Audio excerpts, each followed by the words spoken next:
One, today we are going to learn something more regarding water. In last class, we have learned about how we can determine the ionization potential of water. Today, we would like to see what is the binding energy of water molecule.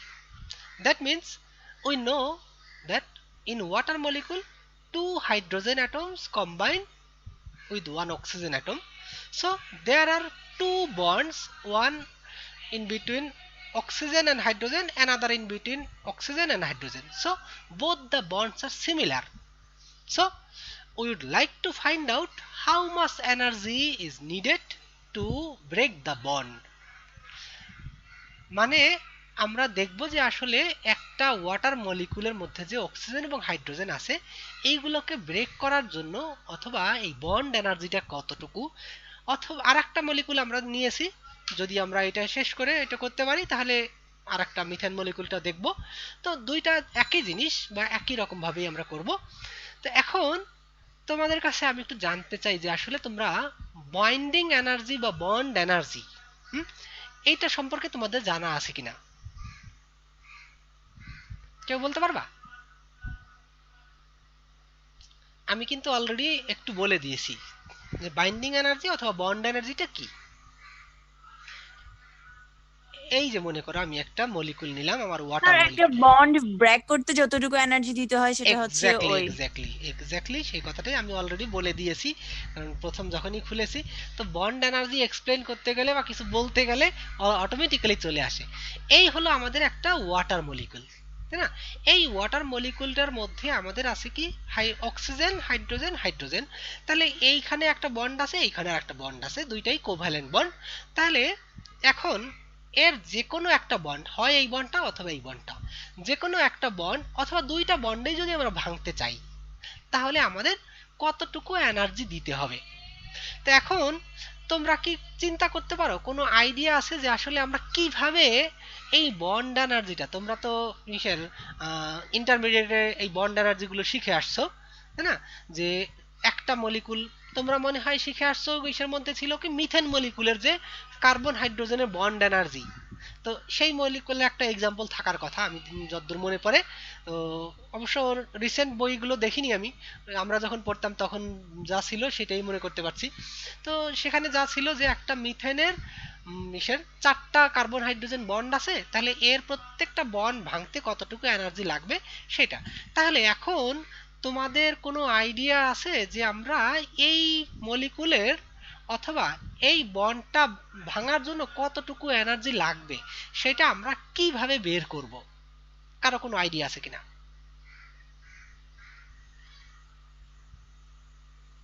ভুল বলো, কোনো আপত্তি নেই, যা চিন্তা করো, তোমাদের মাথায় যা আসে, যেভাবেই হোক, মানে সেটা তুমি কিভাবে চিন্তা করতে পারো যে স্যার আমি এইভাবে করলে এইটার এই বন্ডটার বন্ড এনার্জি আমরা বের করতে পারি।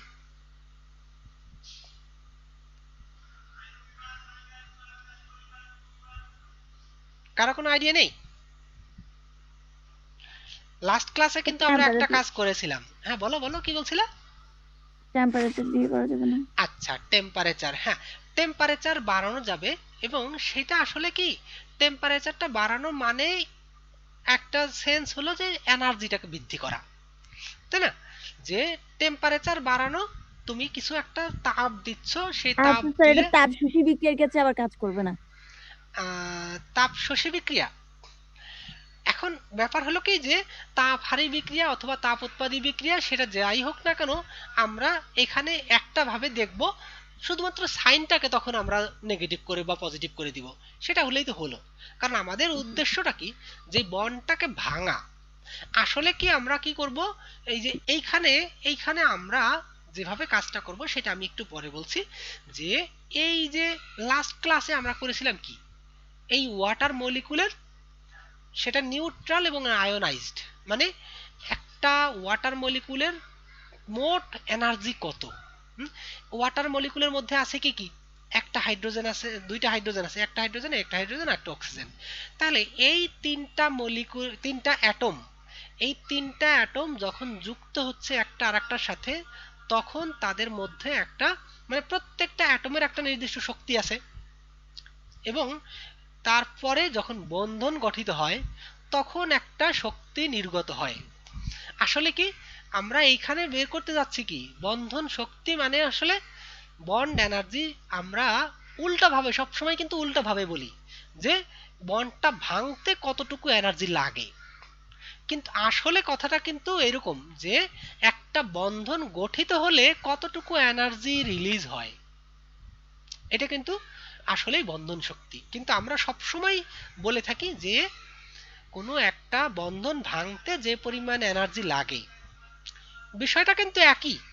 কারণ একটা বন্ধন ভাঙতে যতটুকু পরিমাণে এনার্জি লাগবে ঠিক বন্ধনটা যদি নতুন করে তৈরি হয়, যেমন এই যে যে অবস্থাটা আছে এটা একটা হাইড্রোজেন, এখন এই অক্সিজেনের সাথে যদি যুক্ত হয় তাহলে একটা বন্ড এরকম ফর্ম করবে।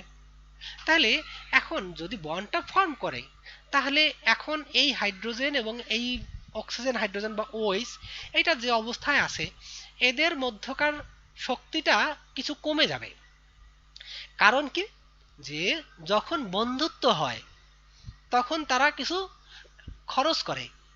যে আমাদের কথা বলি, যদি আমাদের মধ্যে বন্ধুত্ব হলে তখন আমরা একটা সেলিব্রেশন করি, ছোটখাটো হয়তো বা কাউকে একটা কেক খাওয়াই অথবা কাউকে একটা মানে সে ওই চকলেট বা যা কিছু সেটা কি করি নর্মালি, এটা একটা আমাদের এনার্জি লস। ঠিক একইভাবে যে কোনো একটা বন্ধন যখন গঠিত হয় সেটা সমযোজী বন্ধন হতে পারে, আয়নিক বন্ধন হতে পারে, any types of bond when a bond is form some energy is released. কারণ হলো যে বন্ধনটা যখন গঠিত হয় তখন এই অ্যাটমগুলোর অ্যাকচুয়ালি যে অবস্থায় ছিল, আমরা ওই যখন বন্ধনের চ্যাপ্টারটা পড়েছি অথবা ইন্টারমিডিয়েটে তোমরা যখন পড়ে আসছো তখন আমরা দেখেছি কি যে একটা ইলেকট্রন অ্যাটমের বাইরের শক্তি স্তরে একটা নির্দিষ্ট পরিমাণ ইলেকট্রন থাকে, সেটা একটা হোক, দুইটা হোক, পাঁচটা হোক, সাতটা হোক। এখন ওর স্থায়ী হবে কখন? স্থায়ী হবে যখন তার বাইরের শক্তি স্তরে 8টা ইলেকট্রন থাকবে। সেই 8টা ইলেকট্রন থাকার জন্য ও কি করে, হয় একটা ইলেকট্রন ডোনেট করে অথবা একটা ইলেকট্রন গেইন করে অথবা কখনো কখনো একটা ইলেকট্রন বা দুইটা ইলেকট্রন শেয়ার করে। তাহলে এই যে যে ইলেকট্রন শেয়ার অথবা গ্রহণ অথবা দান এর মাধ্যমে কি হচ্ছে, এর বাইরের শক্তি স্তরে 8টা করে ইলেকট্রন হচ্ছে এবং এর ফলে একটা স্থায়িত্ব অর্জন করছে। স্থায়িত্ব অর্জন মানে হলো তার এনার্জিটা কমে যাচ্ছে। মানে আমরা সবসময় বলি যে যে কোনো বস্তুর একটা সাধারণ ধর্ম হলো যে তার এনার্জিটা যেন মিনিমাম স্টেজে থাকে। যেমন মনে হয় আরেকদিন বলেছিলাম যে আমরা বিছানায় শুয়ে ঘুমাই, কারণ আমাদের শরীরটাকে একটা ফ্ল্যাট জায়গায় রাখি যাতে এনার্জিটার একটা মিনিমাম স্টেজ তৈরি হয়। না হলে ঘোড়ার মতো দাঁড়িয়ে দিয়ে ঘুমাতাম, কিন্তু দাঁড়িয়ে দাঁড়িয়ে ঘুমালে আমাদের ঘুম হয় না বা শান্তি পাই না। কারণ কি যে আমাদের এনার্জিটা মিনিমাম স্টেজে থাকে না, তো সে কারণে আমরা দাঁড়িয়ে দাঁড়িয়ে ঘুমাতে পারি না। কিন্তু ঘোড়াগুলো কিন্তু দাঁড়িয়ে দাঁড়িয়ে ঘুমাতে পারে, জানো কেন? স্যার ওদের এনার্জিও বেশি। এনার্জি বেশির জন্য ব্যাপার না, তাই একটা হাতি তো মাঝে মধ্যে শুয়েই ঘুমায়, হাতির তুলনায় তো আর ঘোড়ার এনার্জি বেশি না, তাই না? স্যার ওরা সিকিউরিটির জন্য দাঁড়িয়ে ঘুমায়, নো আমি নো যেটা নো, শুনছি। I don't think so. একটা কারণ হলো যে এদের আমাদের যে এই যে পায়ের যে হাঁটু, তাই না, আমাদের হাঁটুর যে কানেকশনটা, আমরা হাতের বা পায়ের যে এই যে যে হাতের কনুই অথবা পায়ের হাঁটু, তাহলে এইখানে যে কানেকশনটা এটা কিন্তু আমাদের খুব ফ্রিলি মুভ করতে পারে। কিন্তু ঘোড়ার এই হাঁটুর কানেকশনটা মানে খুব স্ট্রং, সহসা দেখবা না যে কখনোই ঘোড়া মাটিতে শোয়ে। বিপদে না পড়লে, যখন একদম ওর মানে পায়ের উপর দাঁড়ানোর মতো কোনো এনার্জি নাই তখন, কারণ হলো কি ওই পাটাকে ভাঁজ করতে পারে না। ঘোড়ার পায়ের গঠন যেটা, আমাদের যেমন পা, হাঁটু, হাত এরকম ভাঁজ করতে পারি, ঘোড়া কিন্তু এরকম পারে না। এই কারণেই ওদেরকে স্যার ওদের দাঁড়িয়ে ঘুমাতে বাধ্য হয়। স্যার ওদের জয়েন্ট গুলো অনেক স্ট্রং। এক্স্যাক্টলি, জয়েন্ট গুলো খুব থাকে, যেমন আমাদের ফ্লেক্সিবল, ওদের ফ্লেক্সিবল না। সে কারণে ওরা একবার শুলে আর উঠতে পারে না, তখন হয়তোবা অন্য কারো সাহায্য নিয়ে উঠতে হয়, যে মানুষ ধরে ঠেলে উঠাচ্ছে। আদারওয়াইজ খুব হয় আর কি, পরিশ্রম হয় উঠতে। যেমন আমরা সহজেই বসলে উঠতে পারি, বা উঠে দাঁড়াতে পারি, যে কোনো কিছু করতে পারি, অথবা অধিকাংশ প্রাণী এটা পারে, কিন্তু ঘোড়ার বেলায় এটা হয় না। এই কারণেই ওরা দাঁড়িয়ে দাঁড়িয়ে ঘুমায়। তো যাই হোক, তাহলে পৃথিবীর যত কোনো সিস্টেম আছে না কেন, প্রত্যেকটা সিস্টেমে কিন্তু চায় কি এনার্জির মিনিমাম স্টেজে থাকতে। তাহলে এখন এই যে হাইড্রোজেন অ্যাটম আর এই অক্সিজেন এবং হাইড্রোজেন, এই অ্যাটমগুলো অথবা রেডিকালগুলো যখন একটা আরেকটার সাথে যুক্ত হয়, তখন তাদের মধ্যকার বন্ধন শক্তিটা বা তাদের মোট শক্তিটা কমে যায়। এবং কমে গেলে তখন যে পরিমাণ, মানে এই অবস্থায় থাকলে, এই যে হাইড্রোজেন এবং অক্সিজেন হাইড্রোজেন এই অবস্থায় থাকলে যতটা এনার্জি থাকতো দুইটা কম্পোনেন্টের, এইটা একটা কম্পোনেন্ট, এইটা একটা কম্পোনেন্ট, তাহলে এই দুইটা কম্পোনেন্টের মোট যে পরিমাণ শক্তি, তার থেকে এই যে দুইটা, মানে এই যে ওয়াটার মলিকুলটা, এই ওয়াটার মলিকুলের শক্তিটা কিন্তু কম। আমরা আজকে ক্যালকুলেট করে দেখাবো যে আসলে এই রকম অবস্থায় যদি আমরা ক্যালকুলেট করি, যে আমরা তো লাস্ট ক্লাসে এই ওয়াটার মলিকুলের এনার্জি ক্যালকুলেট করেছিলাম, তাই না? নিউট্রাল ওয়াটার মলিকুলের এনার্জি ক্যালকুলেট করেছি। তাহলে তখন এখন আমরা আজকে কি করব, যে এই ওইস অক্সিজেন এবং হাইড্রোজেন এইটার এনার্জি ক্যালকুলেট করব, এইটার এনার্জি ক্যালকুলেট করব, ক্যালকুলেট করে দেখাবো যে আসলে এনার্জি, এই দুইটা কম্পোনেন্টের আলাদা আলাদা এনার্জি যখন এই ওয়াটার মলিকুলটা ফর্ম করে তখনকার এনার্জি আরো কম। তার মানে কিছু পরিমাণ এনার্জি রিলিজ করে ওই বন্ধনটা গঠন করছে। অথবা উল্টোভাবে যদি বলি, যে যখন বন্ধনটা গঠন হয় কিছু পরিমাণ এনার্জি রিলিজ করে, যেই এনার্জিটা আমরা হিসাব করব কি করে, যে এই যে মলিকুলটা, এই ওয়াটার মলিকুলের এনার্জিটা আমরা হিসাব করব আগে, বা আমরা এই যে প্রোগ্রাম দিয়ে ক্যালকুলেট করব, ক্যালকুলেট করে তারপরে এই যে একটা অংশ, এইটা একটা অংশ, দুইটা অংশের আলাদা করে এনার্জি বের করব, বের করে জাস্ট এই দুইটার এনার্জি সাম আপ করব, তার থেকে এইটার এনার্জি সাবট্রাক্ট করে দিব, তাহলেই আমাদের বন্ধন শক্তি বের হয়ে যাবে। খুবই সিম্পল। জাস্ট আমরা কি করব, যে যদি আরো অনেক বড় মলিকুল থাকতো, ঠিক একইভাবে যেমন আমরা যদি মিথেন মলিকুলের কথা চিন্তা করি, একটা কার্বনের সাথে 4টা হাইড্রোজেন যুক্ত আছে, তাহলে এরকম করে আমরা তিনটা কার্বন, মানে একটা হাইড্রোজেন কার্বনের সাথে 3টা হাইড্রোজেন, অথবা ইভেন আমরা অন্য আরেকটা ভাবেও করতে পারি, যে এইখানে আমাদের 2টা হাইড্রোজেন আছে, তাহলে এটা যদি আমরা ভেঙে এরকম করি, মনে করো এটা এখানে থাকবে না, এখানে শুধুমাত্র অক্সিজেন অ্যাটম থাকবে, এরপরে আমাদের আরেকটা হাইড্রোজেন অ্যাটম আমরা নিয়ে আসলাম, মনে করো এইখানে হাইড্রোজেনটা থাকবে না, শুধুমাত্র অক্সিজেনটা থাকবে। তার মানে কি, তাহলে আমরা বের করতে পারবো যে আসলে পুরো অক্সিজেন, মানে পুরো ওয়াটার মলিকুলটা যদি ভেঙে যায়, অথবা নতুন একটা ওয়াটার মলিকুল যদি 2টা হাইড্রোজেন এবং একটা অক্সিজেন মলিকুল অ্যাটম থেকে তৈরি হয়, তাহলে তার শক্তিটা কতটুকু নির্গত হবে সেটা আমরা বের করতে পারবো। তাহলে এখন দেখি যে আসলে আমরা প্রথম যেটা ধরছিলাম এইটা আপাতত করি, তার পরবর্তীতে আবার আরেকটা দেখাবো, যে আসলে 2টা হাইড্রোজেন যদি ভেঙে ফেলি, মানে ওয়াটার মলিকুল থেকে 2টা হাইড্রোজেনকে যদি সরাইয়া দিই, তাহলে কতটুকু এনার্জি দরকার হয় আমাদের। তো সেটা একটা একটা করে আমরা দেখি আগে। মানে আমাদের উদ্দেশ্যটা কি, যে প্রথম হলো আমাদের এই পুরো মলিকুলটার এনার্জিটা বের করব, যেটা অলরেডি আমরা লাস্ট ক্লাসে করেছি, তাহলে এটা আজকে আমাদেরকে করতে হবে না, শুধু আগের যে রেজাল্টটা আছে সেই রেজাল্টটাই আমরা ব্যবহার করব। আর নতুন আজকে ক্যালকুলেট করব এই যে একটা অংশ OH আর একটা শুধুমাত্র হাইড্রোজেন, তাহলে এই 2টা কম্পোনেন্টের এনার্জি আমরা আজকে ক্যালকুলেট করব, ক্যালকুলেট করে তারপরে যা আমাদের এই যে ইকুয়েশন দেখাচ্ছি, বাইন্ডিং এনার্জি সমান energy of water molecule minus energy of OH plus energy of hydrogen, এটা হলো, তাহলে এইটা হলো আমার প্রোডাক্ট, তাহলে প্রোডাক্টের এনার্জি মাইনাস রিঅ্যাকট্যান্টের এনার্জি। এটা আমি এইভাবে লিখলে একটু ভালো হইতো, বেশি ভালো হইতো, কারণ আমরা সবসময় যে কোনো রিঅ্যাকশনের ক্ষেত্রে বলে থাকি যে যে টোটাল প্রোডাক্টের এনার্জি মাইনাস রিঅ্যাকট্যান্টের এনার্জি, সেই ক্ষেত্রে এভাবে লিখলে একটু ভালো হয়।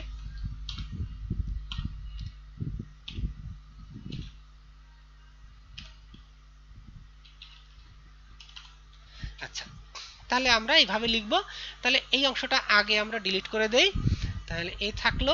এখন আমাদের প্রোগ্রাম যেটা ব্যবহার করেছিলাম সেই প্রোগ্রামে যাই, আবার কালকে ব্যবহার করেছিলাম, এবং তা সেখানে এখানে হাইড্রোজেন এনার্জি বলতে কি বুঝিয়েছে? হাইড্রোজেনটা তো এখানে জাস্ট একটা অ্যাটম হিসেবে দেখিয়েছে। ইয়েস, প্রত্যেকটা অ্যাটমের তাও এই আছে, নিউক্লিয়াস নিজস্ব আছে, একটা এনার্জি আছে। ইলেকট্রন আছে, প্রোটন আছে, নিউট্রন আছে, তাই না? তাহলে তার নিজস্ব একটা শক্তি আছে।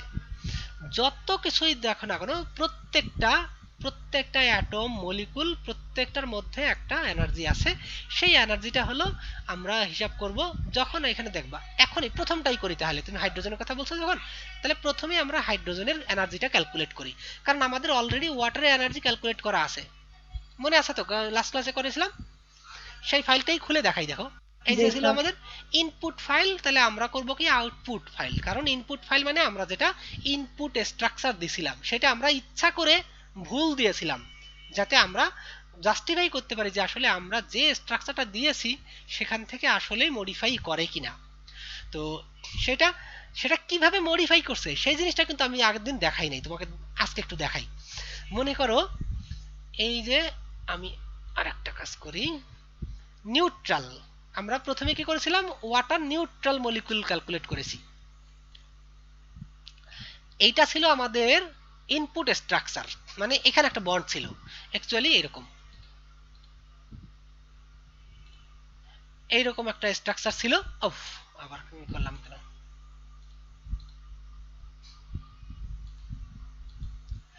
এই হলো স্ট্রাকচার। তাহলে এইটা ছিল আমাদের ইনপুট স্ট্রাকচার। মনে করে দেখো, আমি যে যে ভ্যালুগুলো বলেছিলাম সেগুলো তোমাদেরকে একটু যদি বলি, 1.20 অ্যাংস্ট্রম মনে পড়ে। এই যে একটা দিয়েছিলাম 1.20 আর একটা দিয়েছিলাম 1.00, কিন্তু যখন অপটিমাইজ হয়ে গেল, অপটিমাইজ হয়ে যাওয়ার পরে তখন এই যে বন্ড লেন্থটা, দুইটার বন্ড লেন্থ কিন্তু সমান হয়ে যায়, দুইটার বন্ড লেন্থ সমান হয়ে যাবে, এবং বন্ধন কোণ, বন্ড অ্যাঙ্গেল, এইটা এটা এটা, এই অ্যাঙ্গেলটা আমি দিয়েছিলাম 120 ডিগ্রি, কিন্তু অপটিমাইজেশনের পরে অনেকটা পরিবর্তন হয়ে গেছে। এখন অপটিমাইজেশনটা কিভাবে করছে সেটা এখন একটু তোমাদেরকে দেখাই আমি। সেটা হলো এই যে আমি তো এটা চেঞ্জ করে ফেলছি, যে কারণে আবার আবার ফাইলটা খুলতে হবে। ওয়াটার নিউট্রাল, ওকে। আচ্ছা, তাহলে এত দূরে দূরে থাকলে, যতটা বন্ড অ্যাঙ্গেল আমি বন্ড লেন্থ আমি দিয়েছিলাম 1.20, এত দূরে থাকলে কিন্তু আসলে এই অক্সিজেন এবং হাইড্রোজেনের মধ্যে কোনো বন্ধন থাকে না। এই কারণেই এই বন্ধনটা অটোমেটিক্যালি ও চেঞ্জ করে ফেলছে। এখন দেখো যে আসলে কিভাবে আমাদের অপটিমাইজেশনটা হয়েছিল। আমাদের ইনিশিয়াল স্ট্রাকচার ছিল এইটা 1.20 অ্যামস্ট্রং, এইটা, আর এটা ছিল 1.00। এখন এই প্রোগ্রামকে আমি বলে দিছি যে আমি এই মলিকুলটার মিনিমাম এনার্জি স্ট্রাকচার চাই। কিছু কিছু ইনপুট দিয়ে দিছিলাম, যে সেখানে কিওয়ার্ড ছিল কি অপটিমাইজ এন্ড ফ্রিকোয়েন্সি, অপটিমাইজ একটা কিওয়ার্ড ছিল। তাহলে সেখানে একটা ফাংশন আমি ইউজ করেছি, মানে অ্যালগরিদম, যে কম্পিউটারকে বলে দিছি যে তুমি আমার জন্য এই মলিকুলটার মিনিমাম এনার্জি স্ট্রাকচারটা অপটিমাইজ করে দাও, তার জন্য তোমার যা যা করা দরকার তুমি নিজে করো। তো সেই অ্যালগরিদমটা আমি এখানে দিয়ে দিছি। তো প্রথম কি কাজটা করছে দেখো, আমাদের এই বন্ড লেন্থটা ছিল 1.20, এটা ছিল 1.01, আর এই বন্ড অ্যাঙ্গেলটা ছিল 120। এখন প্রথমে কি করলো, এই হলো আমাদের ইনপুট স্ট্রাকচারটা। এরপরে প্রথম যে কাজটা করছে দেখো, দেখো এই বন্ড অ্যাঙ্গেলটা কমাই ফেলছে, আবার এই বন্ড লেন্থটাও কমাই ফেলছে। এখন যে এনার্জিটা হয়েছে, এই হলো এনার্জির স্কেল। কয়টা স্ট্রাকচার ও ক্যালকুলেট করছে, আমি বলেছি একটা স্ট্রাকচার দাও আমাকে, যেটা মিনিমাম এনার্জি স্ট্রাকচার চাই আমি। তো মিনিমাম এনার্জি স্ট্রাকচার, তার জন্য প্রথমেও কি করলো, এই বন্ড লেন্থটা অনেক বড় ছিল সেটাকে কমাই ফেলছে। কতটুকু কমাইছে সেটা আমরা একটু দেখি। এখান থেকে তো এখন দেখাটা একটু মুশকিল, কারণ এখানে আমাকে তাহলে এটা আবার কেটে দিতে হবে। আচ্ছা, তাহলে দেখো, এখন দেখো আগে ছিল 1.20, এখন চলে আসছে 1.06। আবার এটা ছিল 1.00, এটা 0.97। বন্ড অ্যাঙ্গেল কত ছিল? 120 করেছিলাম, এটা 111 নিয়ে আসছে। তার মানে ও একটা ধাপ, একটা স্টেপে ও ক্যালকুলেট করছে যে যদি আমি বন্ড অ্যাঙ্গেলটা কমাই তাহলে বন্ড অ্যাঙ্গেল এবং বন্ড লেন্থ এই দুইটাকে যদি আমি চেঞ্জ করি তাহলে একটা এনার্জি পাই, কম এনার্জি, সেটাও ও ক্যালকুলেট করে দেখছে। তাহলে এটা হলো একটা দিকে গেল। এরপরে আবার আর একটা ধাপ, আর একটা স্টেপ ক্যালকুলেট করছে যেখানে আর একটু বন্ড লেন্থ, এই দেখো বন্ড লেন্থও কমাই ফেলছে, বন্ড অ্যাঙ্গেলও কমাইছে। তাহলে এখন দেখো ইনিশিয়াল ছিল এইটা, তারপরে স্টেপটা আসলো এটা, এরপরে এটা, এরকম করে করে করে করে অনেকগুলো স্টেপ, এই যে একটু একটু করে। তো এখানে এসে দেখে কি যে এই যে এইটা এবং এইটা, এই দুইটা এনার্জেটিক্যালি প্রায় সেম, মানে আর পরিবর্তন করার কোনো জায়গা নাই। যে ও যে এনার্জিটা দিচ্ছে এখানে, এইটা এবং এইটা দুইটা প্রায় একই রকমের, এক্স্যাক্টলি ভেরি সিমিলার এনার্জি। তখন দেখলো কি যে আমার আর পরিবর্তন করার কোনো সুযোগ নাই, তো সেই জায়গায় আমি এখানে শেষ করে দিলাম, তো টার্মিনেট করে দিলাম। তাহলে তখন সেই স্ট্রাকচারটা আউটপুট স্ট্রাকচার হিসেবে দিল, এবং এই স্ট্রাকচারটাই কিন্তু আমাদের আউটপুট স্ট্রাকচার, মানে আমরা যেটা অপটিমাইজড এনার্জি পেয়েছি সেই স্ট্রাকচারটা এইটা। আচ্ছা, তাহলে এখন আমাদের এই মলিকুলটার এনার্জি, মানে অপটিমাইজ স্ট্রাকচারের এনার্জিটা আমরা আগের দিনে খুঁজে বের করেছিলাম, মানে এই ওয়াটার মলিকুলের এনার্জি।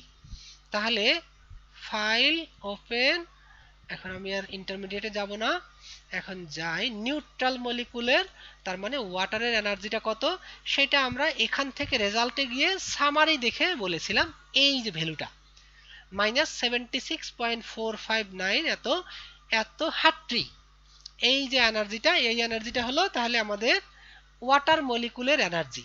মানে এই মলিকুলের এনার্জিটা আমরা অলরেডি পেয়ে গেলাম। তার মানে আমাদের এইখানে এটা দিব যে এনার্জি অফ দ্যাট, এখানে আসছে কত, এটা লিখে দিলাম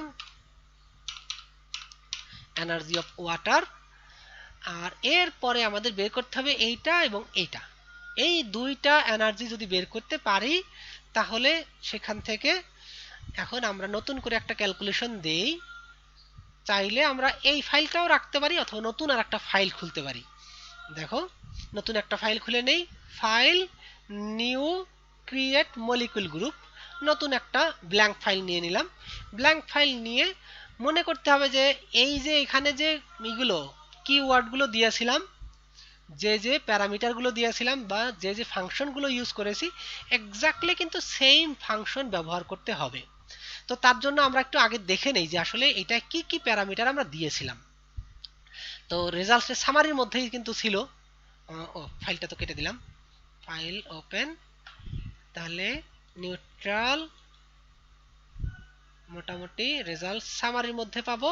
আবার যদি আমরা ডিটেইলস দেখতে চাই তা আমাদের এই যে ভিউ ফাইল বলে একটা অপশন আছে, মানে কত ক্যালকুলেশন করছে সেটা আমি দেখাবো একটু পরেই। দেখো যে এখানে টোটাল মাত্র 22 সেকেন্ড সময় নিছে, মানে এই সিপিইউতে 8 জিবি মেমোরি আছে, 8 জিবি মেমোরি ইউজ করে ও টোটাল মাত্র 22 সেকেন্ড ক্যালকুলেট করে আমাকে এই রেজাল্টটা দিয়েছে। তো কি কি কিওয়ার্ড ইউজ করেছিলাম, ফ্রিকোয়েন্সি মানে অপটিমাইজেশন ফ্রিকোয়েন্সি, তারপরে B3LYP এন্ড CCPV-TG, এই এই তিনটা জিনিস আমাদেরকে মনে রাখতে হবে, অপটিমাইজেশন ফ্রিকোয়েন্সি, তারপরে B3LYP, আর আরটা অটোমেটিক্যালি ওটা চুজ করে নেয়, এটা আমরা রেস্ট্রিক্টেড না আনরেস্ট্রিক্টেড, মানে মলিকুলটা কি নিউট্রাল না আয়োনাইজড, সেই ক্ষেত্রে এটা কখনো রেস্ট্রিক্টেড নেবে কখনো আনরেস্ট্রিক্টেড নেবে। আর হলো এই যে বেসিস সেট মানে কোন ধরনের ফাংশনটা আমরা ব্যবহার করছি, সেটা CCPV-TG এটা ব্যবহার করেছিলাম। আচ্ছা, তাহলে আমরা এখন আমাদের নতুন মলিকুলটা তৈরি করি এবং সেখান থেকে আমাদের ক্যালকুলেশনটা যাই। এই যে একটা নতুন মলিকুল হলো, নতুন সরি এটা হলো ব্ল্যাঙ্ক ফাইল। এখন আমরা কি করব, হাইড্রোজেন আর অক্সিজেন, না প্রথমে হাইড্রোজেনটাই করি, শুধু হাইড্রোজেন, এই যে একটা তাহলে অ্যাটমিক হাইড্রোজেন নিলাম। তাহলে অ্যাটমিক হাইড্রোজেন, এই যে হাইড্রোজেনটা আমরা এখন এটাকে একটু ভিউ সেন্টারে দেখি, ডিসপ্লে ভিউ এট সেন্টার। আচ্ছা, তাহলে এইটা যে আসলেই হাইড্রোজেন কিনা সেটাও তো একটু কনফার্ম হতে পারো, যে এটার সিম্বলটা দেখো, এই যে এটা হাইড্রোজেন। তারপরে এখন আমরা এই হাইড্রোজেনটার এনার্জিটা বের করব, যে কতটুকু এনার্জি আছে এই হাইড্রোজেন অ্যাটমের। তাহলে ক্যালকুলেট, আমাদের ক্যালকুলেশনে যেতে হবে, ক্যালকুলেশনে গাউসিয়ান ক্যালকুলেশন সেট আপ।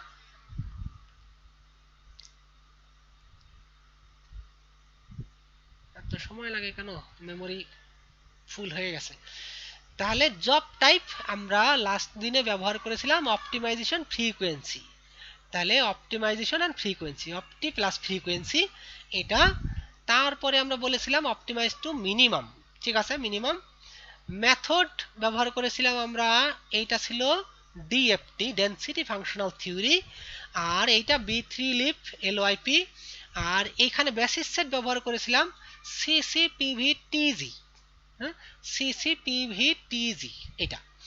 আর চার্জ তো নিউট্রাল, কারণ অটোমেটিক্যালি আমার শুধুমাত্র হাইড্রোজেন অ্যাটম আছে, তো সেই ক্ষেত্রে এই হলো। আর আমাদের এখানে কিছু চেঞ্জ করার নাই, জেনারেল এই রাইট কানেক্টিভিটি, এখানে কোনো অ্যাটম নাই, মানে একটাই মাত্র অ্যাটম, সেক্ষেত্রে কানেক্টিভিটি রাখলেও হয় না রাখলেও হয়, বাই ডিফল্ট অটোমেটিক্যালি ও যা চুজ করে করুক। ওকে, তাহলে এখন আমরা ক্যালকুলেশনটা দিব, রান করব। তাহলে সাবমিট, সাবমিট। তাহলে এটা প্রথমে ফাইলটা সেভ করে নিতে হবে। তাহলে যে জায়গায় আগের দিন করেছিলাম সেখানে ছিল আমাদের এই যে ওয়াটার নিউট্রাল, তাহলে আজকে আমরা লিখি hydrogen atom, hydrogen atom neutral. Okay, hydrogen atom neutral. তাহলে এইটার এনার্জিটা আমরা বের করতে যাচ্ছি, এই হলো, সাবমিট দিয়ে দিলাম। দেখো কত সময় লাগে, খুব তাড়াতাড়ি হয়ে যাবে।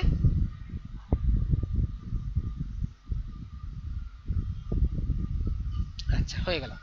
তাহলে এখন এই ফাইলটা থেকে আমরা চাইলে এখান থেকেও খুলতে পারি, দেখো এখানে ডট লগ, তার মানে এটা হলো output file. So we are opening the file hair. এখন দেখো এই হলো আমাদের হাইড্রোজেনের আউটপুট ফাইল। তাহলে এইটার ক্ষেত্রে তুমি একটা এনার্জির ভ্যালু পাবা, রেজাল্টে যাও, সামারিতে যাও, তাহলে দেখো ওই একই জিনিস আমরা যে যে দিছিলাম, বি3 LYP calculation type SP, SP এখানে কি দিছিলাম, সিঙ্গেল পয়েন্ট, ওখানে ফ্রিকোয়েন্সি। আচ্ছা, ফ্রিকোয়েন্সি এইখানে কারণ কি, যে এইখানে আমরা যে একটা মাত্র অ্যাটম দিয়েছি, এর কোনো ভাইব্রেশন থাকে না, যে কারণে এটা সিঙ্গেল পয়েন্ট হিসেবে কোনো ফ্রিকোয়েন্সি এখানে দিচ্ছে না।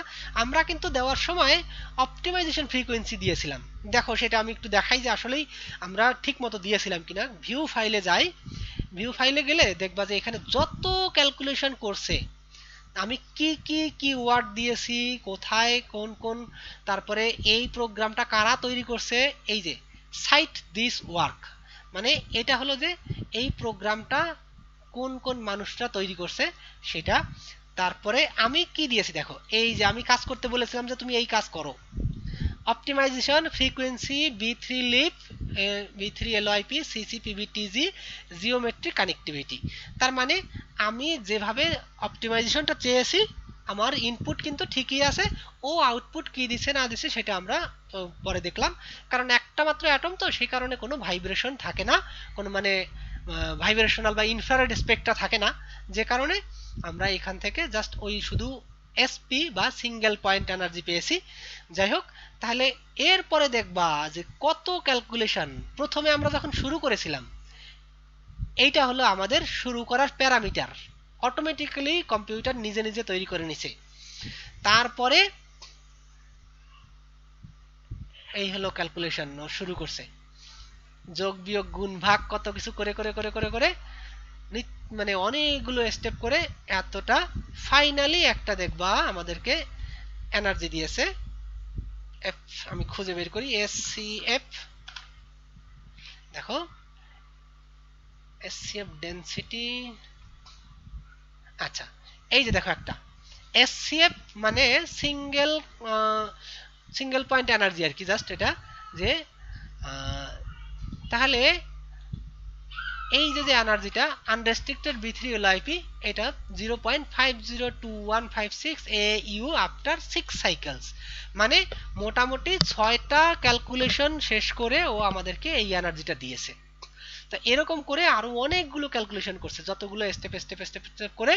তো আমরা দেখতে পাচ্ছি না আসলে কি করতেছে, কিন্তু এইটা এই প্রোগ্রাম নিজে নিজে করছে, কারণ আমরা এতগুলো ফাংশন ওর মধ্যে দিয়ে দিছি যে তুমি এই এই কাজগুলো করো। তো তোমাদের যে কাজ, তোমরা যারা ইঞ্জিনিয়ার বা কম্পিউটার ইঞ্জিনিয়ার যারা প্রোগ্রামিংটা তোমরা জানো, তোমাদের কাজ হলো যে এই প্রোগ্রামগুলো তৈরি করা, যে একটা অ্যালগোরিদম তোমরা তৈরি করে দিবা, যেই অ্যালগোরিদম তৈরি করার পরে কম্পিউটার নিজে নিজে সেটাকে সলভ করবে। আসলে এইখানে এই প্রোগ্রামটায় ব্যবহার করা হয় শ্রোডিঞ্জার ইকুয়েশন, যেটা আসলে আমি তোমাদেরকে ইসের মধ্যে মানে থিওরির মধ্যে পড়াইনি। যে থিওরির মধ্যে শ্রোডিঞ্জার ইকুয়েশন সেটা পড়াতে গেলে আসলে অনেক ডিফিকাল্ট একটা জিনিস, তো সেই কারণে আমি অ্যাভয়েড করে গেছি যে তোমাদের এতটা ডিটেলস না হলেও চলবে, তবে যদি এই সব কাজের সাথে তোমাদের ইনভলভমেন্ট হতে হয় সেক্ষেত্রে কম বেশি শ্রোডিঞ্জার ইকুয়েশনটা বোঝা লাগবে। তবে আমাদের যেহেতু এত বেশি অপরচুনিটি নাই যে অল্প সময়ের ভিতরে এত বিষয়ে কিছু পড়াতে হয়, যে কারণে আমি আসলে ওই টপিকটা একটু অ্যাভয়েড করে গেছি।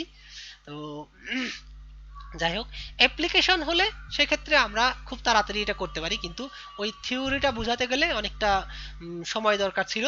তো সেক্ষেত্রে হয়তো বা ওই একটা চ্যাপ্টার পড়াতেই আমার 2-3 মাস লেগে যেত, এতটা আর পড়ালাম না। তো যাই হোক, তাহলে আমরা এখান থেকে যে এনার্জিটা পেয়েছি সেই এনার্জিটা আমরা এখান থেকে কাউন্ট করে নেই। তাহলে এই হলো আমার energy of hydrogen atom.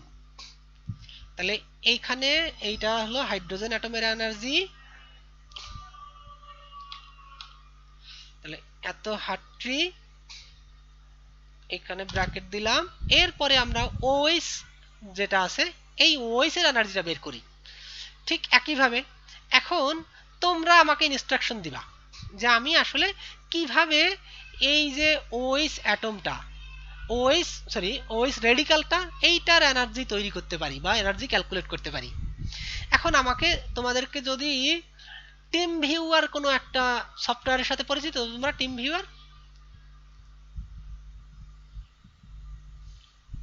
Viewer কেউ শুনেছো? কেউ শুনো নাই? আচ্ছা, এই যে যে আমরা এখন ইউজ করতেছি কি জুমের মাধ্যমে আমরা অনলাইনে আমার ডিসপ্লেটা খুব সহজেই তোমাদেরকে দেখাতে পাচ্ছি, কি কাজ করছি সেটা, এবং সবাই আমরা পার্টিসিপেন্টরা কথা বলতে পারছি, দেখতে পাচ্ছি, শুনতে পাচ্ছি। কিন্তু টিম ভিউয়ারটা হলো একটা প্রোগ্রাম যার মাধ্যমে তুমি তোমার ঘরের থেকে আমার এই কম্পিউটারটাকে অপারেট করতে পারবা। মানে তোমার কম্পিউটারে টিম ভিউয়ারটা যদি করা থাকে, রান করা থাকে, আমার কম্পিউটারে টিম ভিউয়ারটা যদি করা থাকে, প্রোগ্রামটা ওপেন করা থাকে, তাহলে একটা আইডি নাম্বার থাকবে। প্রত্যেকটা কম্পিউটারের একটা নির্দিষ্ট থাকে আইপি অ্যাড্রেস। ওই আইপি অ্যাড্রেস বা একটা আইডি নাম্বার, সেই আইডি নাম্বারের মাধ্যমে এবং একটা পাসওয়ার্ড থাকে, সেই পাসওয়ার্ডের মাধ্যমে তোমার ঘরের কম্পিউটার এবং আমি এখান থেকে অপারেট করতে পারবো। তাহলে ওই টিম ভিউয়ারটা যদি ইউজ করা যেত, সেই ক্ষেত্রে এখন আমি তোমাদেরকে আমার কম্পিউটারটা ছেড়ে দিয়ে বলতাম যে হ্যাঁ তোমরা এখন এই ক্যালকুলেশনটা করো। আমার কম্পিউটারে কিন্তু টিম ভিউয়ার আছে। যদি তোমাদের কারো কখনো আগ্রহ থাকে যে তাহলে আমরাও ইনস্টল করে নিব আর কি। হ্যাঁ, টিম ভিউয়ার যদি করতে পারো, ইনস্টল করতে পারো। আমার আর একটা কম্পিউটার আছে, অন্তত এইটা কম্পিউটারটা না হলেও ওই কম্পিউটারটা আমি তোমাদেরকে করতে পারি যে হ্যাঁ তোমরা ওই কম্পিউটারে এই প্রোগ্রামটা ইউজ করতে পারো, তাহলে দেখতে পারো কিভাবে ইউজ করা যায়। তো টিম ভিউয়ার, তবে ওই কম্পিউটারে কি টিম ভিউয়ার আমার আছে? না, এটা ইনস্টল করে নিতে হবে আর কি। যাই হোক, তাহলে যেটা দেখাচ্ছিলাম,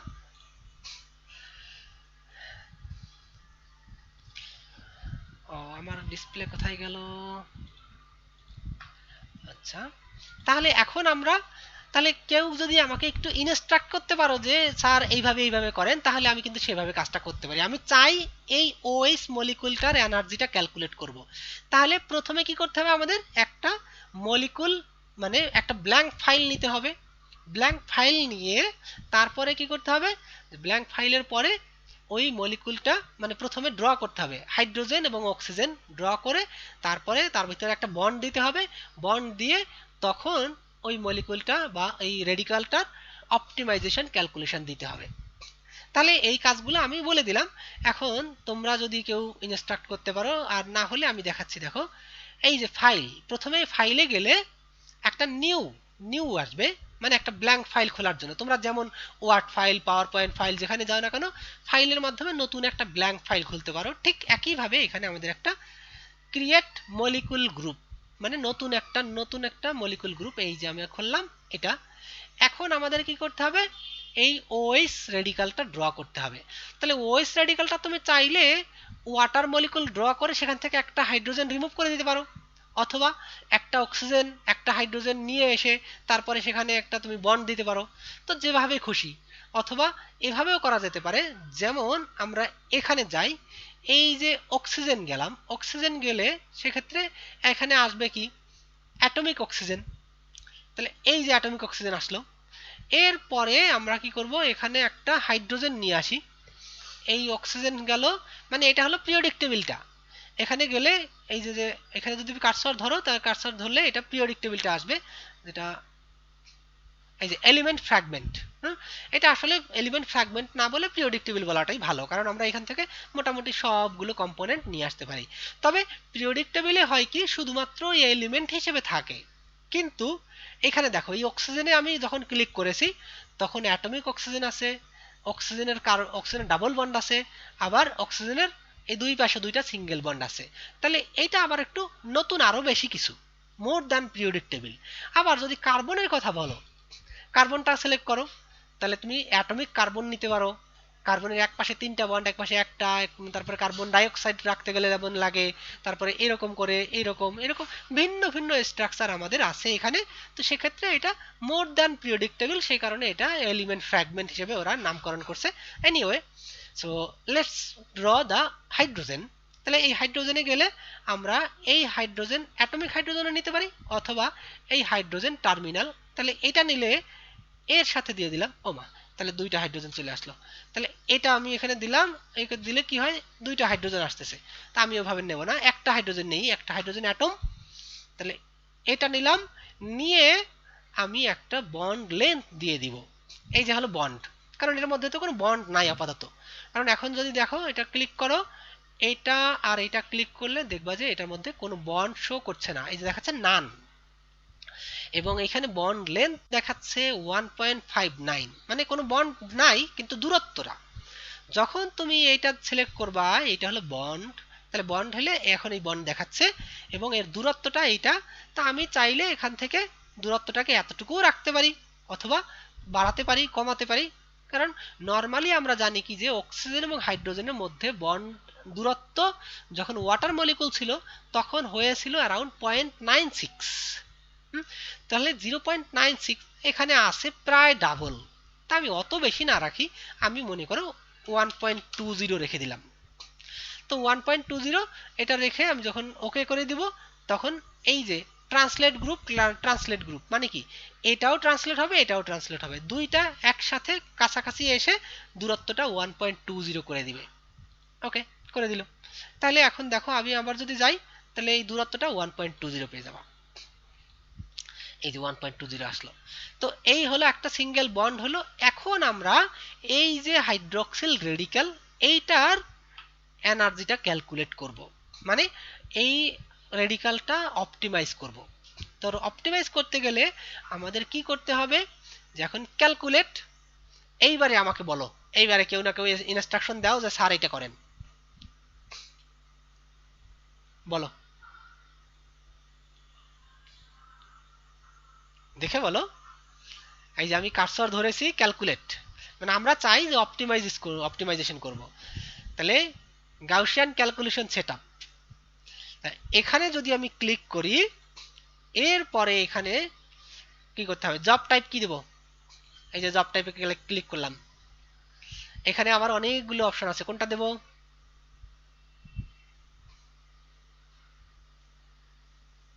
দেখতে পাচ্ছ না? Sir of frequency. Yes, opti frequency. কারণ আমরা যখন যে কোনো একটা কাজ করব, সব সময় কিন্তু একই ধরনের কিওয়ার্ড, যে কাজ করছি আমি, যখন এই যে কাজটা করলাম, এরপরে যদি আমি অন্য মলিকুল নিয়ে কাজ করি, তখন চাইলে আমার অন্যভাবে কাজ করব। কারণ আমার প্রত্যেকটা যখন একটার সাথে আরেকটা কম্পেয়ার করতে যাব, যদি তুমি একই মেথড, একই বেসিস সেট, ফাংশন অথবা অ্যালগরিদম ব্যবহার না করো, সেক্ষেত্রে এনার্জির কিন্তু কম বেশি হবে, কারণ প্রত্যেকটা ফাংশনের ক্রাইটেরিয়া ভিন্ন ভিন্ন, যে কারণে কোনোটায় হয়তোবা ইলেকট্রন, আসলে এই অ্যালগরিদমটা কি জিনিস বা এই ফাংশনগুলো কি জিনিস সেটা একটু বলি। যে প্রত্যেকটা অ্যাটমকে একটা স্ফিয়ার হিসেবে চিন্তা করছে, এবং অ্যাটমের চারপাশে যে ইলেকট্রনগুলো আছে সেই ইলেকট্রনগুলো আমরা জানি কি যে সাম অরবিটাল, অরবিট আর অরবিটাল। তাহলে এই ইলেকট্রনগুলো কোন এরিয়ার মধ্যে পাওয়া যাবে, হ্যাঁ, সেই এরিয়াটাকে একটা ফাংশন দিয়ে ডিফাইন করা হয়েছে। সেইটাই আসলে বিভিন্ন ধরনের ফাংশন, যে এই অ্যালগরিদম দিয়ে অথবা ফাংশন দিয়ে ডিফাইন করা হয়েছে। এখন ভিন্ন ভিন্ন ফাংশন, প্রত্যেকটার ক্রাইটেরিয়া আলাদা। যে কোনো একটা মলিকুল হয়তো বা কোনো একটা ফাংশন হয়তো বা চিন্তা করছে যে এই অ্যাটম থেকে মনে করো 5 ইঞ্চি দূর পর্যন্ত আমার ইলেকট্রনটা পাওয়ার পসিবিলিটি আছে। আবার কোনোটা হয়তো বা চিন্তা করছে না, 5 ইঞ্চিতে না, আরো বেশি পর্যন্ত আমরা নিব, কারণ উই ওয়ান্ট মোর একুরেসি। তাহলে সেক্ষেত্রে তারা তাদের সময়টা অনেক বেশি ব্যবহার হবে, কারণ যত বেশি এরিয়া তারা ইন্টিগ্রেট করতে যাবে তত বেশি সময় তাদের লাগবে, তার মানে তত বেশি সিপিইউ টাইম বা কম্পিউটারের মেমোরিটা ব্যবহার হবে। তো সে কারণে ভিন্ন ভিন্ন ফাংশন, প্রত্যেকটার ক্রাইটেরিয়া আলাদা। কোনোটাই হয়তোবা এই মলিকুলটাকে মানে জাস্ট খুবই একটা ছোট স্ফিয়ার হিসেবে চিন্তা করছে, তাহলে তাদের এক ধরনের অপটিমাইজেশন আসবে। আবার অন্য আর একটা প্রোগ্রাম অথবা অন্য একটা ফাংশন তারা এটাকে খুব বড় স্ফিয়ার হিসেবে চিন্তা করছে, তখন সেইভাবে তাদের অপটিমাইজেশনটা আসবে। তাহলে আমরা এখানে ইউজ করব অপটিমাইজেশন প্লাস ফ্রিকোয়েন্সি। তাহলে minimize to optimize to minimum, এটা যা আছে তাই থাকলো, বাদ বাকি যা আছে সবই সেম থাকলো। এরপরে আমরা যাব বিভিন্ন মেথড আছে, সেই মেথডের মধ্যে এখানে গ্রাউন্ড স্টেট এবং এক্সাইটেড স্টেট আমি বলেছিলাম। গ্রাউন্ড স্টেট আমরা করব কারণ এক্সাইটেড স্টেট সম্পর্কে আমি তোমাদেরকে এখনো কিছু বলি নাই, সেক্ষেত্রে আমরা গ্রাউন্ড স্টেটেই থাকি। ওকে, তারপরে হার্ট্রি-ফক, এই দেখা আছে এখানে আছে কি হার্ট্রি-ফক মেথড। এই হার্ট্রি-ফকটা অনেক পুরানো একটা মেথড, তাহলে এই মেথডটা আমরা ব্যবহার করব না, আমরা ব্যবহার করব আরেকটু উন্নত, যেটা ডিএফটি, ডেনসিটি ফাংশনাল থিওরি। এইটা এরপরে ডেনসিটি ফাংশনাল থিওরির পরে ওই স্পিন যা আছে ডিফল্ট স্পিন থাকলো, মানে এইখানে নিউট্রাল আছে কিনা, যদি নিউট্রাল থাকে তাহলে অটোমেটিক্যালি ওই স্পিন কালেক্ট করে নেবে এই ডিফল্ট স্পিন, এই যে ডিফল্ট হিসেবে আছে। যদি এখানে আমি দিয়ে দিই 1 চার্জ, তাহলে দেখবা এটা ডিফল্ট স্পিন অন্য কিছু নিয়ে নেবে, সিঙ্গলেট নিয়ে নিছে। আবার এখানে 0 দিলে ও ডিফল্ট স্পিন যা থাকবে, মানে যতগুলো আনপেয়ার্ড ইলেকট্রন থাকবে তার উপরে বেস করে ওই স্পিনটা ক্যালকুলেট করে নেবে। তো সেক্ষেত্রে এই ডিফল্ট স্পিন এটা আমরা দিয়ে দিলাম, এখানে চার্জ যা থাকবে তার উপরে বেস করে ও ডিফল্ট স্পিন নিয়ে নেবে। আচ্ছা, বেসিস সেট মানে আরেকটা ফাংশন, যে ফাংশনটা আমরা ব্যবহার করেছিলাম সিসিপিভি-টিজি। তাহলে এই হলো ফাংশন, এই ফাংশনগুলো এই হয়ে গেল আমাদের মোটামুটি যা যা দরকার সবকিছু। Job type optimization plus frequency আর minimize, optimize to minimum, method দিয়েছি ground state, DFT, B three LYP, CCPVTZ, আর এই জেনারেলটা রাইট কানেক্টিভিটি। ঠিক আছে, কারণ হাইড্রোজেন এবং অক্সিজেনের মধ্যে একটা বন্ড আছে, তো নিয়ে নিল। এরপরে আমরা সাবমিট করব, মানে ক্যালকুলেশনটাকে পারফর্ম করতে দিব, যে তুমি ক্যালকুলেট করে দাও। আবার মলিকুলটা আমরা সেভ করব, এখানে নেই, আমরা নাম লিখি OH neutral, OH neutral, sorry neutral, আর কি দিয়েছিলাম সিসিপিভি-টিজি, এটা মানে আজকে হাইড্রোজেনের জন্য দেয়নি, ভুলে গেছিলাম। আচ্ছা, তাহলে OH নিউট্রাল সিসিপিভি-টিজি এটা ইনপুট ফাইল দিয়ে দিলাম। এখন সেভ করলে ক্যালকুলেশন, তাহলে show submit the following file to Gaussian. Okay, এটা গাউসিয়ান নিল।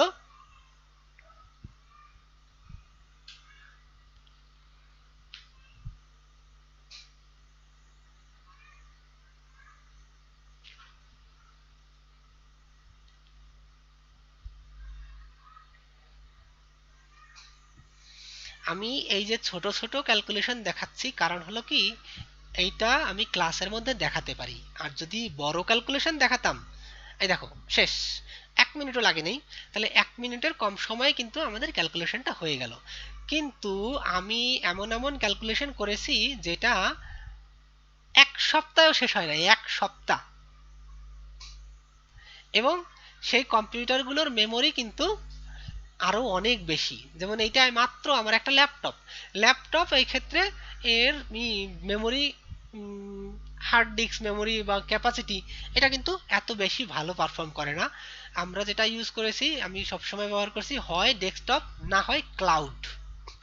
ক্লাউড ক্লাউড সম্পর্কে তোমাদের আইডিয়া আছে কিনা? যে এটা আমরা অনলাইনে একটা ক্যালকুলেশন সাবমিট করে রাখি, একটা সার্ভার থাকে, এই সার্ভারে অনেক কম্পিউটার এবং কখনো কখনো সুপার কম্পিউটার পর্যন্ত থাকে। তো এই অনলাইনে সেই সার্ভার আমরা তৈরি করে, যেমন আমি যখন ইউএসএ তে ছিলাম তখন সার্ভারে ক্যালকুলেশন দিতাম, যে একটা বড় একটা রুম আছে আমাদের, সেখানে অনেকগুলো কম্পিউটার এবং সুপার কম্পিউটার ছিল। তো সেই সুপার কম্পিউটারগুলো ইউজ করে আমরা একটা সার্ভার তৈরি করছি। সেখানে মানে আমাদের তো এই যে মাত্র 8 জিবি মেমোরি, সেখানে 1000 জিবি মেমোরি পর্যন্ত ছিল, যেগুলো আমরা ব্যবহার করেছি। অনেকগুলো কম্পিউটারের সিপিইউ একসাথে কানেক্ট করা, তো সেক্ষেত্রে 1000 জিবি মেমোরি পর্যন্ত ওরা ব্যবহার করতে পারে বা আরো বেশি। তো সেই জন্য খুব দ্রুত কাজ হয়। তারপরেও কিন্তু আমার এমনও গেছে ক্যালকুলেশন যেখানে 1 সপ্তাহেও পারিনি। তাহলে বুঝো যে কেমন ক্যালকুলেশন, কেমন ধরনের ফাংশন এবং কেমন ধরনের মলিকুল। যাই হোক, তা আমি এখানে ছোট ছোট ক্যালকুলেশন দেখাচ্ছি যাতে তোমাদের ক্লাসের মধ্যে কাজটা আমি শেষ করতে পারি, এই কারণে আমার ক্যালকুলেশনগুলো। তবে এই যে যে কাজগুলো করছি শুধুমাত্র অপটিমাইজেশন অথবা এনার্জি ক্যালকুলেশন, এইগুলো কিন্তু খুব সিম্পল কাজ। তো এইগুলো, তো এর জন্য আমাদের এত বেশি সময় লাগে না। তারপরেও যদি অপটিমাইজ বড় মলিকুল দেওয়া হয় সেক্ষেত্রে অনেক বেশি সময় লাগে। এনিওয়ে, তো এখন আমাদের ওই ক্যালকুলেশনটা যেহেতু হয়ে গেল, তা আমরা এখন ওই মলিকুলের এনার্জিটা বের করি। ফাইলটা ওপেন করব, আউটপুট ফাইলে যাই। আমরা দিয়েছিলাম কি ওএস, ওএস কোথায়, এইসো, এই তো ওএস নিউট্রাল সিসিপিবিটিজি। আচ্ছা, এই ফাইলটা ওপেন করি। আচ্ছা, দেখে মনে হচ্ছে কি শুধু অক্সিজেন আসছে, তাই তো? একটু ঘুরাই দেই, জি স্যার। এই দেখো ঘুরে দেই, হাইড্রোক্সাইড আছে। কারণ এটা জাস্ট ইনিশিয়ালি করে ডিসপ্লে করে যেভাবে, তো জাস্ট আমরা 3 ডাইমেনশনাল পিকচার দেখতে পারি। তুমি এটা দেখো একদম স্ফিয়ার, তারপর বন্ড আছে, সবই দেখা যাচ্ছে। তো যাই হোক, এখন তাহলে আমরা এখান থেকে এনার্জিটা বের করি। রেজাল্ট সামারিতে যাই, সামারিতে গিয়ে এই দেখো এই হলো আমার এনার্জি -75.76, এত এত যা আছে এই হলো আমার এনার্জি। ও এটা তো না, আচ্ছা তাহলে এখানে দিয়ে দেই এটা। তাহলে এই যে এনার্জিটা যদি আমরা এখন হিসাব করে বের করি, তাহলে যেই এনার্জিটা পাবো এই হলো নেগেটিভ, তাহলে এইখানে একটা মাইনাস সাইন আছে। আচ্ছা, তাহলে এখানে আমাদের আরেকটা মাইনাস সাইন হবে, তাই না? কারণ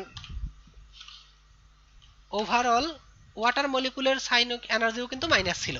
তা সেক্ষেত্রে এটা মাইনাস, আর তাহলে এই যে আমার এটা হলো ফর্মুলা মাইনাস, কারণ আমরা দুইটা এনার্জি সাবট্রাক্ট করতে যাচ্ছি। একটা হলো প্রোডাক্টের এনার্জি থেকে মাইনাস রিঅ্যাক্ট্যান্টের এনার্জি, তাহলে এই হলো আমার রিঅ্যাক্ট্যান্ট।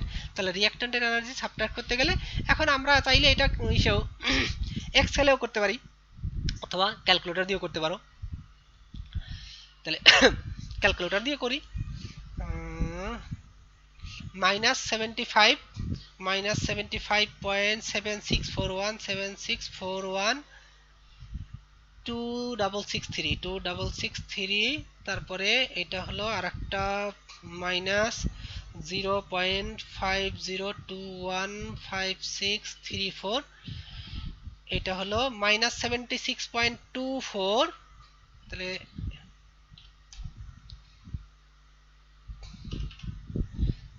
ইকুয়াল -76.2662827, আর এটা হয়ে যাবে প্লাস, তাহলে 7, এটা যা আছে তাই থাকলো, এটা লিনিয়ার নেই,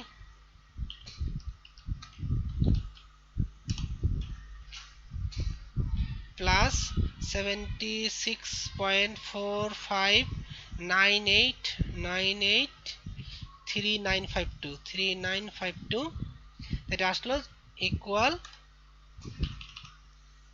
ইকুয়াল 0.19355,655, এটা হলো AU অর হার্ট্রি। তো এখন আমরা এটা হার্ট্রিতে না রেখে ইলেকট্রন ভোল্টে নিয়ে যাই, ইনটু 27.2114, তার মানে 5.26, তাহলে ইকুয়াল 5.2669, অত আর লিখলাম না, তাহলে ইলেকট্রন ভোল্ট। তাহলে এই হলো আমাদের যে ওয়াটার মলিকুলের যদি একটা হাইড্রোজেনকে এখান থেকে সরিয়ে দিতে চাও, মানে যদি এর যে কোনো একটা বন্ধনকে ভাঙতে চাও, তাহলে তোমার এতটুকু এনার্জি দিতে হবে। বোঝা গেল যে আমরা যদি ওয়াটার মলিকুলের বাইন্ডিং এনার্জি বের করতে চাই তাহলে এভাবে করা যেতে পারে। আর একটা সিস্টেম আছে, সেই সিস্টেমটা কি, যে আমরা এই ওয়াটার মলিকুলের এনার্জি, আর আমরা নতুন আর একটা স্লাইড নেই, মনে করো এটাকেই কপি করে নিলাম, তাহলে এখানে আর একটা স্লাইড বানাই।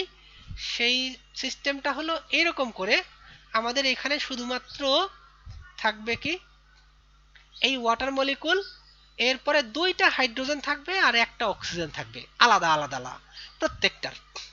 তাহলে সেই ক্ষেত্রে এটাকে আমি একটু ফরম্যাট করে এরকম করি, এখানে আমার কোনো অক্সিজেন হাইড্রোজেন থাকবে না, শুধুমাত্র, তাহলে এই একটা অক্সিজেন, এরপরে এর সাথে আর একটা হাইড্রোজেন আমি নিব, তাহলে টোটাল, সরি,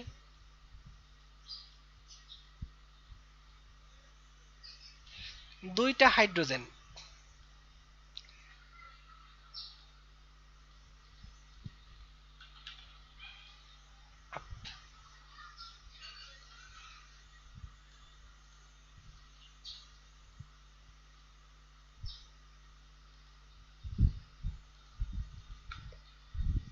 শিট,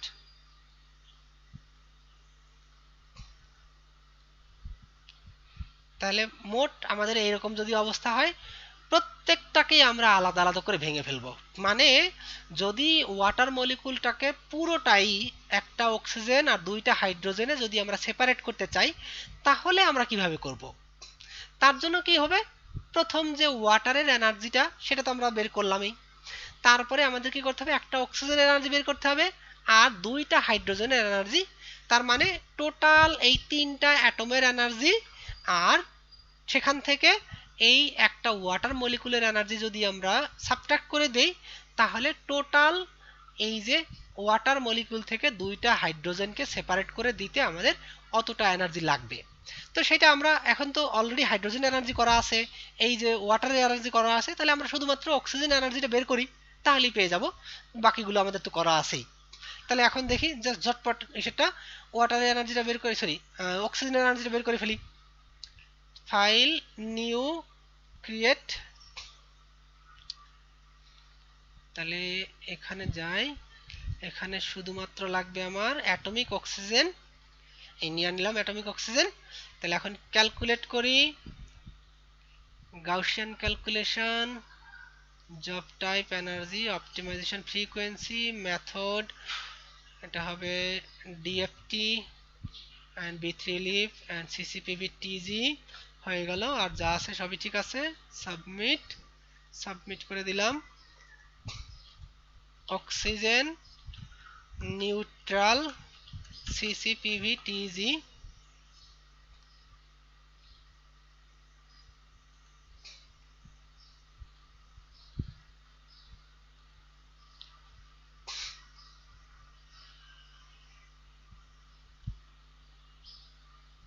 হয়ে গেছে। আচ্ছা, তাহলে এখন এই যে দেখো, এটা ঘুরাইলেও কিন্তু অন্য কিছু পাবা না, শুধুমাত্র অক্সিজেনই দিয়েছিলাম, যে কারণে আমরা শুধু অক্সিজেনই পাচ্ছি। তাহলে আমি এটা ঘুরে ঘুরে ঘুরে ঘুরে তোমাদেরকে দেখালাম, এই দেখো ঘুরাচ্ছি ঘুরাচ্ছি ঘুরাচ্ছি, কিন্তু কোনো দিকে আর কিছু নেই। তাহলে এটা আউটপুট ফাইল আসছে, তাহলে রেজাল্টটা দেখি, রেজাল্ট সামারি, তাহলে এটার এনার্জি -74 পয়েন্ট। তাহলে এইবার আমরা একটু এক্সেল ফাইলে চলে যাই। তাহলে এখানে মনে করো এটা হলো অক্সিজেনের এনার্জি, এনার্জি অফ অক্সিজেন এটা। তারপরেরটা দুইটা হাইড্রোজেনের এনার্জি, দুইটা হাইড্রোজেনের এনার্জি আমরা এখানে নিলাম। একটা হাইড্রোজেন এনার্জি ছিল এটা -70 সরি -5.0.50, এটা তো বলা দরকার নাই। তারপরে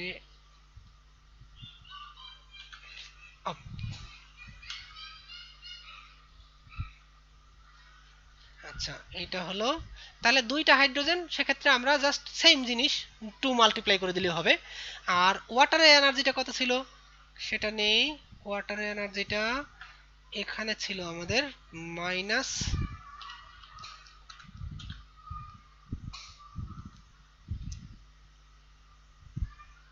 তাহলে